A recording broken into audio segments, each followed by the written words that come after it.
शारदीय नवरात्रीमध्ये अष्टमीला सर्वात जास्त महत्त्व दिलं गेलं आहे। अष्टमीला होमयज्ञ सुद्धा होतात। मग अष्टमीला आपण असा कोणता उपाय करायला पाहिजे की आपल्या इच्छा पूर्ण होतील?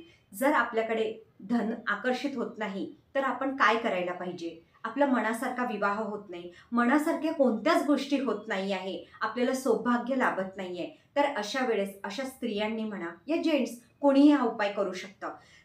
ज्या मुलींना मनासारखा वर पाहिजे त्या पण करू शकतात आणि सुहागन पण, काहीच हरकत नाहीये। आपल्याला अष्टमीला 9 हिरव्या बांगड्या घ्यायच्या आहे, 9 लाल बांगड्या, ठीक आहे। त्याच्यासोबत 9 मेहंदीचे कोन घ्यायचे आहे, 2 कमळाची फुलं घ्यायची आहे, ठीक आहे। त्याच्यासोबत एक गुलाबाचं इत्तर। अशा प्रकारे ही सामग्री घेऊन आपल्याला कोणत्याही देवीच्या मंदिरात जायचं आहे। जर लक्ष्मीचं असेल तर एकदम बेस्ट, तिथे नेऊन हे पुजारीला देऊन अर्पण करायचं आहे आणि आपली इच्छा सांगून आपल्याला वापस यायचं आहे।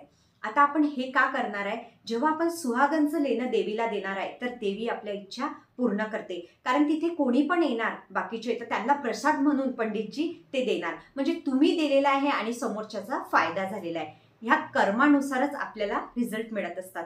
हा उपाय अष्टमीला करा।